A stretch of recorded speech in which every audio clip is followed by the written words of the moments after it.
Prefeitura de Uberlândia antecipou novas e duras medidas para combater o novo coronavírus. A partir de segunda-feira, o comércio da cidade vai voltar a fechar. Quem fala com a gente ao vivo agora é o jornalista Danilo Caixeta, que tem todas as informações.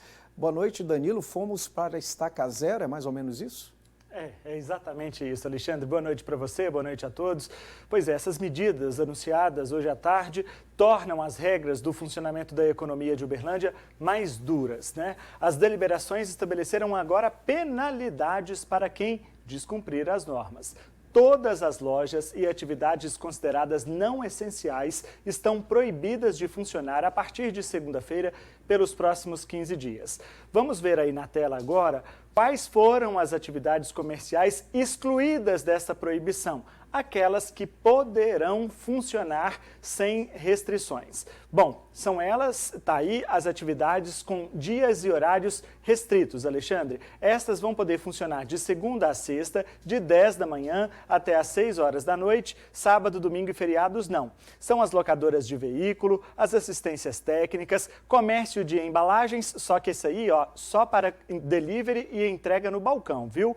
As oficinas mecânicas, borracharias e lojas de autopeças também poderão funcionar nesses horários e as agências bancárias e casas lotéricas. O anexo 2 desse decreto, ele estabelece as atividades que não terão restrição de dias nem horários para funcionamento. São aquelas atividades consideradas essenciais. Então vamos lá. As farmácias e drogarias podem funcionar, os mercados, açougues, peixarias, padarias e quitandas, os postos de combustíveis, as distribuidoras de gás, as lojas que vendem água mineral, as lojas de assistência veterinária e pet shop, os serviços de transporte e entrega de cargas e valores. Tem mais, porque essa lista é grande, os serviços de call center, os restaurantes que funcionam nas rodovias, apenas aqueles de postos de combustíveis, lojas de conveniência, viu?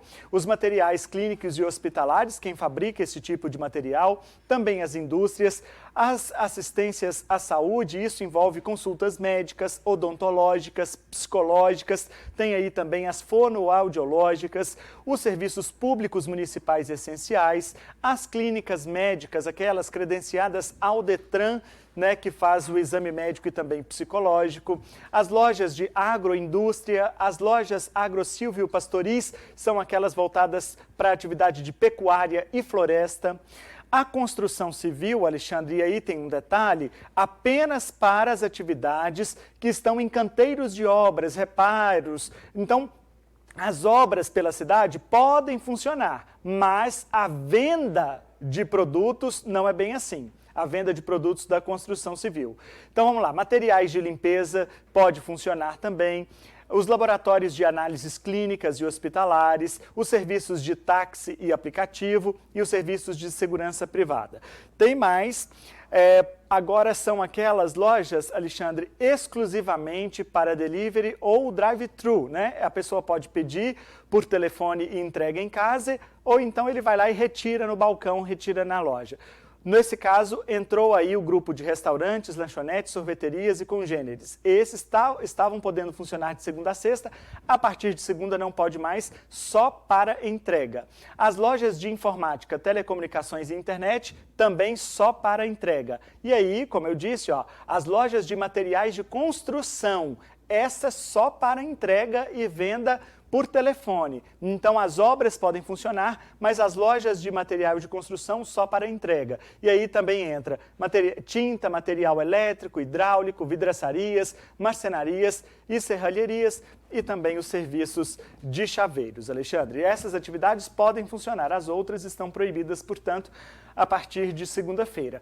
Para essas atividades que poderão funcionar, elas também deverão adotar uma série de medidas de segurança para diminuir o risco de contágio pelo novo coronavírus.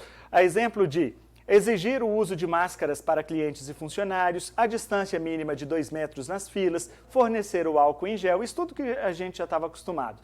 Quem descumprir essas regras sanitárias ou também os horários de funcionamento autorizados estarão sujeitos a penalidades administrativas, como a interdição por 3, 7 ou 15 dias. E também não poderão vender nem para entrega no balcão.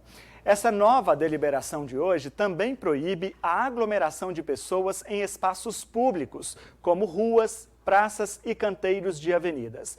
E tem mais penalidade para quem descumprir essas novas regras, viu, Alexandre? A loja que estiver proibida de funcionar, mas resolver desrespeitar a norma, poderá ser enquadrada pelo Código de Posturas do município, com multa que varia entre R$ 290 a R$ 1.357. Outra possibilidade também de dobrar em caso de reincidência. E também prevê a interdição ou até mesmo a cassação do alvará de funcionamento. O texto também prevê que todas as infrações serão informadas ao Ministério Público Estadual e à Polícia Militar. Os infratores poderão também responder criminalmente, viu?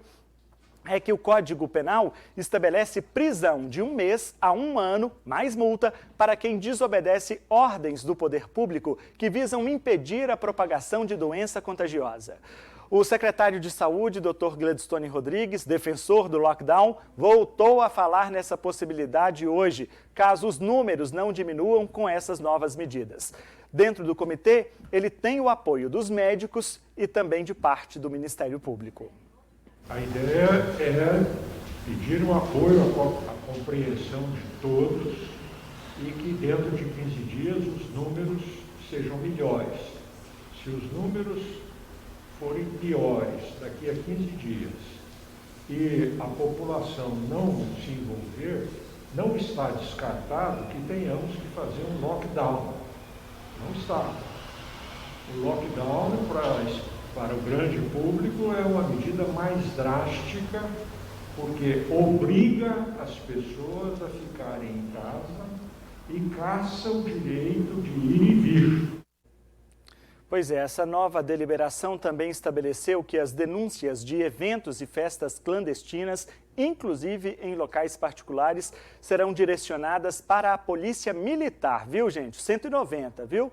E a força-tarefa, montada por fiscais de posturas e do PROCON, vai ficar responsável pela fiscalização dessas normas do comércio.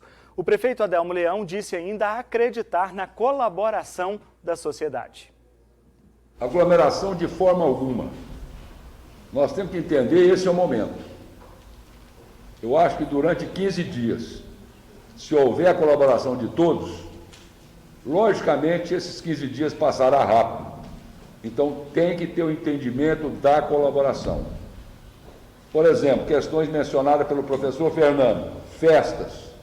Nós vamos levar as denúncias para a Polícia Militar. Então, portanto, ou nós vamos todos juntos, em benefício de todos, nesse momento, buscar um caminho novo, uma solução nova, ou nós não teremos caminho. Pois é, Alexandre, essas medidas seriam anunciadas na terça-feira, como o próprio prefeito Adelmo Leão havia informado nesta semana, mas a pressão dentro do comitê e também de parte da população, somado, claro, ao aumento dos números, fez com que as medidas fossem antecipadas para hoje. Afinal de contas, o boletim de hoje apontou que apenas um leito de UTI está disponível na rede pública municipal. É lógico que qualquer ser humano bem-intencionado pensa na vida e na saúde das pessoas. Mas nós não podemos desprezar que essas medidas têm fortes impactos políticos. E por mais que as consequências econômicas, como o desemprego, sejam drásticas, as consequências na saúde pública podem ser bem piores. Nenhum político quer ver as pessoas morrendo nos hospitais públicos por falta de ar, sem um leito para colocar. O impacto disso, se começar a acontecer, é bem pior nessa balança desumana que todos nós fomos obrigados a nos submeter entre economia e saúde. As medidas foram mensalmente, parceladamente mais duras, né, e bem maiores do que se imaginava, mas de nada vai adiantar se a prefeitura, a partir de agora, Alexandre, não endurecer a fiscalização e as penalidades. O pedido de colaboração ao povo não funcionou, então não adianta ficar insistindo nisso mais. Há meses, as autoridades vêm pedindo o apoio do povo e a taxa de isolamento continua muito aquém da esperada, enquanto os números de doentes e também de mortos não param de subir. Se as letras no papel não resolvem, então chegou a hora das autoridades apelarem para o bolso e as grades da cadeia. Claro, nos limites do que a lei permite, Alexandre. Ok, Danilo, muito obrigado pelas informações. Uma boa noite para você. Boa noite.